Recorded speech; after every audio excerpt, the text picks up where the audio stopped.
Halo sobat semuanya, kembali lagi di Nonton Sejenak. Pada episode kali ini, Mimin akan menghadirkan alur cerita film thriller misteri Nesok. Film kali ini berjudul Hell of a Summer. Film ini disutradarai oleh Billy Bragg, bergenre thriller misteri, juga mengedepankan unsur slasher horor. Gimana nih? Sudah cukup lama kita tidak membahas tentang sebuah teror dari seorang pembunuh bertopeng. Film ini mengisahkan tentang sekelompok remaja yang merupakan seorang konselor camp. Mereka berniat melaksanakan sebuah camp liburan musim panas sebelum para peserta tiba. Mereka datang lebih awal menuju camp untuk merencanakan kegiatan nantinya. Namun suasana berubah mencekam ketika seorang pembunuh bertopeng mulai mengincar para konselor satu persatu. Yang tak mereka ketahui kalau dalang di balik pembunuh bertopeng ada di tengah-tengah mereka. Gimana? Penasaran dengan alur ceritanya? Kalau gitu tanpa berlama-lama lagi, jangan lupa like, subscribe, dan hidupkan lonceng notifikasinya agar kalian tidak ketinggalan video alur cerita film kesayangan kalian. Langsung aja, yuk nonton sejenak.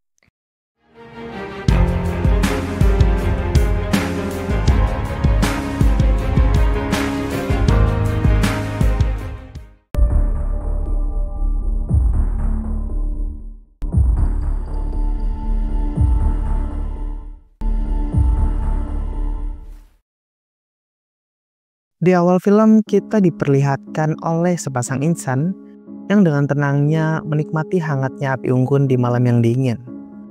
Mereka berada di sebuah camp bernama Camp Penway. Mereka sesekali bercanda dan tertawa menghabiskan malam. Hingga tak sadar bir yang mereka bawa telah habis. Salah satu dari mereka berinisiatif kembali masuk untuk mengambil beberapa bir. Namun ketika ia kembali, dengan segenap tenaga, ia kerahkan untuk berlari menuju mobil, berniat melarikan diri dari tempat itu. Namun ketika mobil dihidupkan,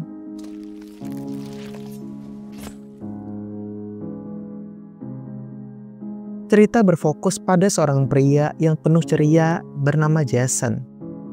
Pagi itu ia dalam perjalanan menuju sebuah camp. Ia merupakan seorang konselor yang nantinya akan memandu kegiatan camp bersama dengan konselor lainnya. Walau sudah berumur 24 tahun, dirinya sangat menyukai kegiatan camp yang diselenggarakan setiap tahunnya. Sampailah ia di sebuah camp bernama Camp Penway. Selain Jason, beberapa alumni juga datang sebagai konselor. Walau sebagian besar dari mereka merupakan angkatan jauh di bawah Jason. Tak lama Jason menyapa teman satu angkatannya yang baru saja tiba bernama Demi. Dengan ramah, Jason membantu membawakan barang-barang milik Demi. Walau sikap Demi dingin dan tak begitu menghiraukannya. Setelahnya Jason pun pergi. Ia kembali bertemu dan menyapa dengan hangat konselor lain bernama Ezra, yang merupakan angkatan di bawahnya. Ezra kembali menyapanya walau terlihat terpaksa dan merasa terganggu dengan kehadiran Jason. Setelahnya Jason pun pergi meninggalkan Ezra. Selain itu ada Ari, Shannon, dan dua teman yang baru saja tiba bernama Chris dan Bobby, yang juga merupakan angkatan di bawah Jason. Ketika berkeliling, Jason kembali bertemu dengan teman satu angkatannya bernama Claire. Dibandingkan dengan yang lainnya, Claire nampak lebih bisa menerima kehadiran Jason. Mereka pun bertegur sapa dan berbincang singkat. Jason menanyakan keberadaan John dan Katie kepada Claire, mengingat mereka merupakan pimpinan camp tahun ini. Ia pun menuju camp office mencari keberadaan John, namun tak juga ia temukan. Yang ia temukan hanyalah secari kertas meminta Jason untuk menggantikannya, sembari menunggunya datang esok pagi. Di sebuah aula, ketika salah satu panitia bernama Mike tengah bercerita, Jason tiba-tiba saja muncul mengejutkan mereka. Jason menyampaikan isi pesan dari John dan Katie kepada panitia konselor, lalu meminta mereka untuk mengumpulkan semua ponsel yang mereka pegang. Setelahnya mereka pun bersenang-senang. Ketika teman-teman lainnya asik bersenang-senang, Jason menghampiri seorang konselor wanita yang tengah duduk sendirian di bawah pohon sembari membaca buku. Ia bernama Null. Null merupakan wanita yang memiliki ketertarikan pada hal-hal mistis, ramalan, dan sejenisnya, menjadikannya anggota konselor yang sangat pendiam. Siang harinya, Jason dan Claire menghabiskan waktu sambil bermain panahan. Jason lagi-lagi menanyakan keberadaan John dan Katie yang ia anggap cukup aneh, karena tak biasanya mereka terlambat. Namun, Claire nampak tak begitu memikirkannya.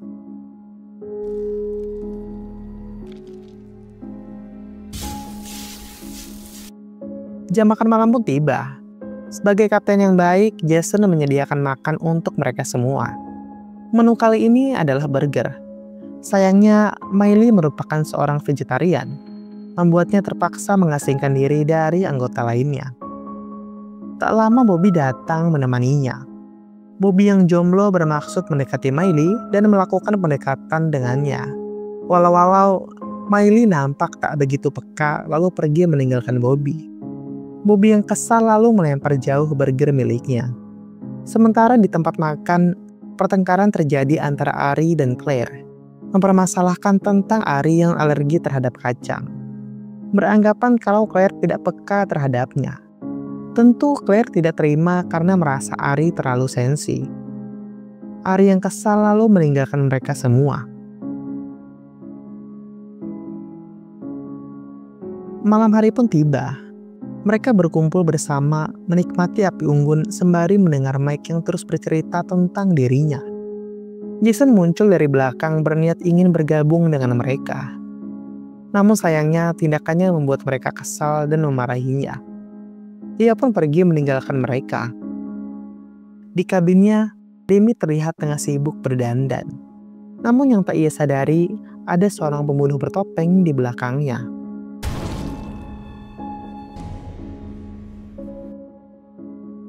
Di kabinnya, Jason melihat foto dirinya di camp itu waktu kecil, membangkitkan memori masa lalu di camp itu. Tak lama Claire datang mengejutkannya. Claire menanyakan mengapa Jason tak ikut berkumpul di api unggun. Jason beralasan kalau ia sedang memikirkan agenda yang akan ia rencanakan untuk esok hari ketika peserta camp tiba. Walau ia merasa kalau mereka semua nampak tak menginginkannya di sana, ia merasa tak ada yang ingin menemaninya, kecuali Claire yang peduli padanya. Sementara itu, Chris dan Shannon diam-diam bercumbu di balik pohon tanpa ada yang menyadarinya. Di lain sisi, rasa lapar semakin tak dapat Miley bendung. Namun tak ada makanan kecuali burger yang sebelumnya dimasak oleh Jason untuknya. Dengan terpaksa, ia pun harus memakan burger itu. Dengan sekali gigitan, mendengar ada suara teriakan, Mike masuk menuju dapur. Samar-samar melihat seseorang yang terbaring bersimbah darah. Lalu setelahnya, di kabinnya, Chris bercerita kepada sahabatnya Bobby tentang hubungannya dengan Shannon. Membuat Bobby cukup terkejut. Namun di tengah-tengah cerita, seseorang mengetuk kabin mereka. Ketika Chris membukanya, ternyata itu adalah Jason. Jason bermaksud memastikan keadaan mereka baik-baik saja. Tak lupa mengingatkan mereka untuk beristirahat agar dapat mengikuti kegiatan esok. Namun Chris mengabaikannya lalu menutup pintu itu. Jason lanjut mengecek kabin Demi. Namun kabin itu nampak terlihat gelap tanpa pencahayaan. Sama halnya dengan Chris, Jason berniat memastikan keadaannya baik-baik saja. Namun walau diketuk berkali-kali tak juga ada jawaban. Jason pun memberanikan diri untuk masuk. Jason tiba-tiba muncul di tengah-tengah kerumunan. Ia memberitahukan kepada mereka kalau Demi telah tewas terbunuh. Namun tak satu pun dari mereka mendengarkannya. Mereka justru menganggap kalau Jason hanya mencoba mencari perhatian. Jason mencoba mencari ponsel yang telah ia kumpulkan sebelumnya, namun ponsel itu juga ikut menghilang. Dengan sangat-sangat terpaksa, mereka pun bersama-sama pergi menuju kabin Demi. Namun mereka tak menemukan Demi di sana. Yang ada hanyalah kasur yang bersimbah darah. Ketika Nul mengeceknya, darah itu benar-benar merupakan darah Demi. Sontak mereka pun lari secepat mungkin berusaha melarikan diri. Sayangnya mobil mereka tak ada yang berfungsi. Jason lari sekencang-kencangnya menjemput Claire di kabinnya. Claire lalu mengumpulkan mereka di kabinnya, memerintahkan agar tak ada yang keluar dari sana. Namun mereka khawatir terhadap Mike dan juga Miley. Satu-satunya jalan yaitu mengecek telepon genggam untuk memanggil bantuan. Sayangnya tak satupun dari mereka ingin pergi dari sana. Mereka justru meminta Jason yang keluar sendiri. Tak ada pilihan, Jason memutuskan untuk pergi. Namun Claire menahannya. Jason lalu memberikan kartu kepada setiap orang di sana. 2 orang dengan angka terendah, maka mereka harus pergi menemani Jason keluar. Dan 2 kartu itu jatuh pada Ezra dan juga Ari. Mereka bertiga pun dengan perlahan pergi menuju aula untuk mengecek telepon genggam. Namun sayangnya telepon itu telah diputus. Mereka lalu mulai mengecek area dapur dan mendapati sebuah darah mengalir dari kulkas. Dengan perlahan mereka mendekati kulkas itu.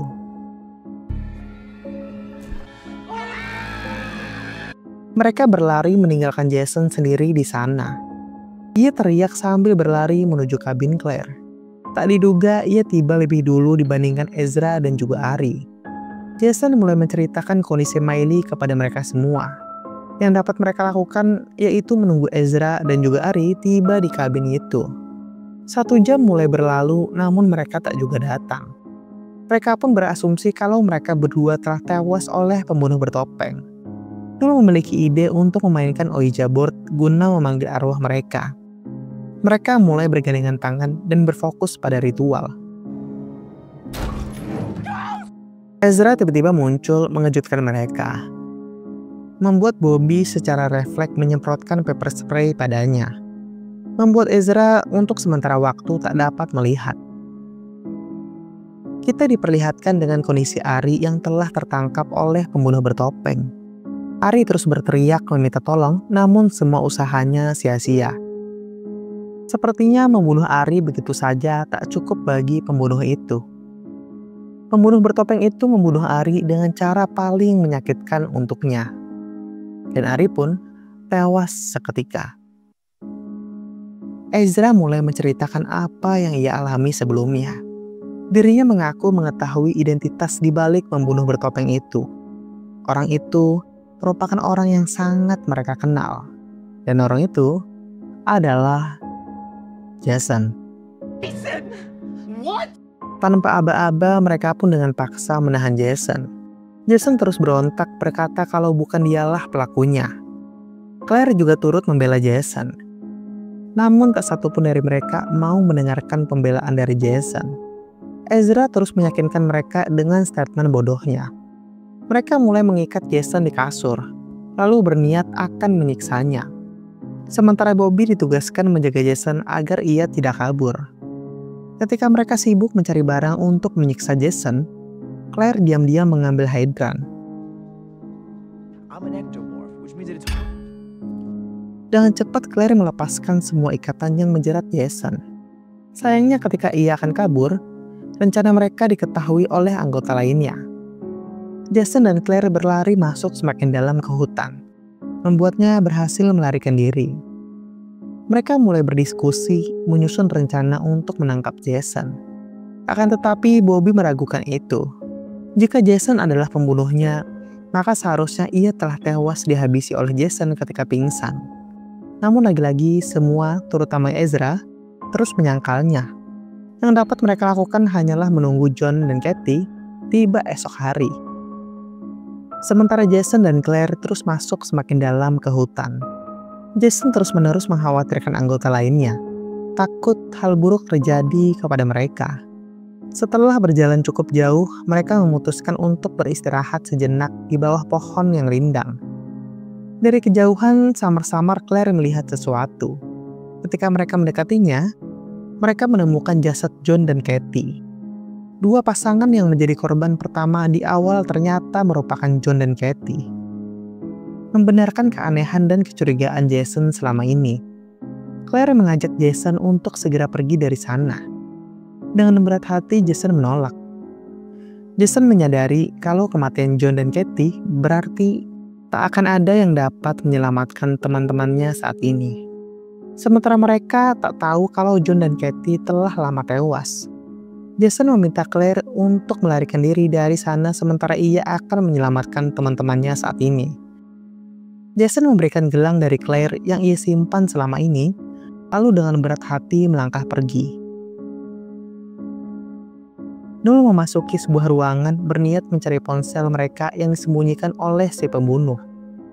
Ia memeriksa setiap sudut ruangan tanpa menyadari kalau pembunuh itu telah menunggunya di sana. Dengan sekali tusukan, Noel pun tewas seketika. Ketika pembunuh itu akan menimpanya dengan batu, ternyata terdapat 2 pembunuh bertopeng di camp itu. Di lain sisi, ketika Chris membuka salah satu pintu, ia mendapati Mike dan Demi di sana. Sontak Chris yang merasa senang memanggil teman-teman lainnya. Ternyata selama ini Mike dan Demi masih hidup. Walau terkesan aneh, namun tak satupun dari mereka merasa curiga. Mereka juga menjelaskan kalau Jasonlah pelaku yang sebenarnya. Perkumpulan pun beralih di aula. Mike berencana agar mereka berjaga secara bergantian hingga esok pagi. Dan Demi memiliki ide untuk merekam satu persatu dari mereka, untuk bersaksi kalau Jasonlah pelaku yang sebenarnya. Di sebuah pentas teater, Ezra berniat memamerkan aktingnya di depan Shannon. Sebuah bayangan muncul tepat di belakangnya. Shannon yang mengetahui ada pembunuh bertopeng dengan cepat lari meninggalkan Ezra di sana. Jason perlahan mengendap melalui kabin. Ketika ia akan masuk melalui jendela, ia dibuat terkejut ketika melihat Mike mengenakan sebuah jubah.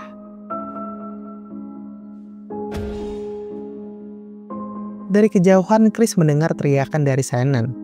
Ia pun memutuskan untuk pergi sendiri mencari Shannon di dalam. Namun ia tak menyadari kalau pembunuh bertopeng itu berada tepat di ruangan itu. Tak lama Shannon datang menghampiri Bobby di luar. Ternyata ia terselisih dengan Chris di dalam. Bobby akan memancing pembunuh itu sementara Shannon akan masuk menjemput Chris di dalam. Bobby membuka pintu lalu memancing pembunuh itu keluar. Shannon pun masuk dan berhasil menjemput Chris keluar dari sana. Pembunuh itu mengejar Bobby hingga ruang rekreasi. Claire datang di waktu yang tepat menyelamatkan Bobby dari pembunuh itu. Mereka pun akhirnya mengetahui kalau pembunuh itu adalah Mike. Bobby meminta Claire mencari Jason sementara ia akan menghadapi Mike sendiri. Pertarungan sengit pun tak terelakkan. Walau nampaknya Bobby sangat tidak diuntungkan dalam pertarungan itu. Meski satu pukulan berhasil mendarat ke wajah Mike, itu semua belum cukup untuk menumbangkannya. Lagi-lagi Mike berhasil memojokkan Bobby dengan mudahnya. Bobby tak sengaja melihat pocket knife di dekatnya. Dengan sekali ayunan, walau ia berhasil menewaskan Mike, Bobby juga harus mendapatkan luka tusukan di perutnya. Kini kondisi Jason terikat di sebuah kursi. Dan pembunuh itu ialah Demi. Kini identitas dari pembunuh bertopeng itu telah terkuak. Mereka adalah Mike dan Demi. Demi mulai memberitahukan alasannya membunuh semua anggota konselor, yaitu karena ingin terkenal dan populer. Namun dikarenakan semua orang menuduh Jason lah pelakunya, mereka mulai merubah rencana mereka dan menjadikan Jason sebagai dalang dari seluruh pembantaian yang terjadi di camp itu. Tak berselang lama, Claire muncul dengan anak panah yang mengarah pada Demi. Demi mengancam Claire dengan pisau yang menempel di leher Jason. Namun nampaknya semuanya telah terlambat. Jason mulai mengungkapkan perasaannya selama ini kepada Claire, memintanya untuk pergi agar ia selamat. Namun dengan tekad yang kuat, Demi pun akhirnya tewas di tangan Claire. Claire segera melepaskan ikatan pada Jason. Lalu mereka pun pergi untuk menyelamatkan Bobby yang sedang terluka parah. Dengan segenap tenaga yang ia miliki, Jason menggendong Bobby keluar lalu menutup luka tusukan dengan pakaiannya. Tak lama Chris dan Shannon pun tiba menghampiri Bobby. Kini mimpi buruk di malam itu akhirnya dapat mereka lewati bersama. Menguak identitas di balik topeng pembunuh yang meneror mereka selama ini. Walau banyak nyawa yang tak dapat mereka selamatkan. Dan film pun selesai. Gimana nih sob, untuk alur film kali ini? Karakter utama Jason dianggap aneh dan terlalu tua oleh rekan-rekannya. Namun pada akhirnya ia menunjukkan keberanian dan ketulusan yang tidak dimiliki oleh yang lain. Ini mengajarkan bahwa nilai seseorang tidak selalu terlihat dari luar. Beberapa karakter awalnya mengabaikan tanda-tanda bahwa ada sesuatu yang salah. Seringkali, insting kita bisa menjadi alarm dalam situasi yang tidak aman. Serta saling percaya dan bekerja sama menjadi kunci untuk mencapai sebuah keberhasilan. Mungkin segitu dulu aja untuk alur film kali ini. Terima kasih telah menonton dan meluangkan waktu kalian bersama kami. Sampai jumpa di next video, dan bagi kalian yang belum nonton, yuk nonton sejenak.